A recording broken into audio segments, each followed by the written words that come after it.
گوجری زبان میں اپڈیٹ سنیے۔ بھارت میں خواتین کے خلاف جرائم کے بیچ دن بہ دن بد ہوتا جا رہی ہے۔ سوانیہ کے واسطے بھارت دنیا کو خطرناک ترین ملک بن گیا ہے۔ بھارتی دارالحکومت دہلی دنیا بھر میں خواتین کی آبروریزی والا شہر کا طور کے اوپر بدنام ہو گیا ہے۔ بھارت میں خواتین اپنا کرن دے بڑے نکلتا ہوا اپنا کمزور اور غیر محفوظ محسوس کریں۔ بھارت کے بچ سوانیہ کے خلاف بدتا ہوا جرائم مہذب دنیا کے واسطے چیلنج بن گیا ہے اور بھارتی خواتین کا حقوق اور تحفظ کے واسطے عالمی برادری نہ آگے آنا چاہیے۔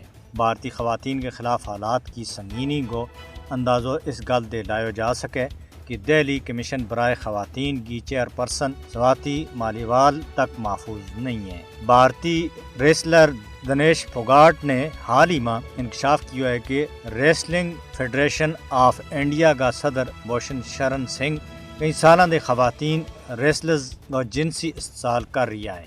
مقبوضہ جموں کشمیر کی ہائی کورٹ نے 5 لوگوں نے جنہاں میں عبدالرشید ملک، محمد سلیم میر، ریاض احمد صوفی، محمد دلاور خواجہ اور زاہد احمد ملک کے اوپر عائد پبلک سیفٹی ایکٹ نہ ختم قرار دے گئے انہوں کی رہائی کا احکامات دیتا ہے۔ آزاد جموں کشمیر کی قانون ساز اسمبلی کا اراکین اور آزاد خطہ کا سینئر سیاسی قیادت نے صدر پاکستان کا طرف سے دیتا گیا ظہرانہ کا موقع کے اوپر 5 نکاتی قرارداد منظور کر کے بھارت سے مطالبہ کیا ہے کہ وہ 42 لاکھ غیر کشمیریوں نہ غیر قانونی طور کے اوپر ڈومیسائل کی فراہمی انہوں نے مقبوضہ جموں کشمیر کے بچے زمین لیون اور کاروبار کرن کو اختیار دے گئے علاقہ کی آبادی کو تناسب بٹاؤن سمیت آرٹیکل 370 کی منسوخی کو اپنوں غیر قانونی اور یک طرفہ اقدامات واپس لیں۔ پاکستانی وزارت خارجہ نے بھارت نہ جواب دیتا ہے کیا ہے کہ نئی دہلی ثابت کرے کہ وہ دہشت گردی میں ملوث نہیں۔ مقبوضہ جموں کشمیر کے بیچ اور 2 کشمیری نوجوان شہید کیا گیا ہیں۔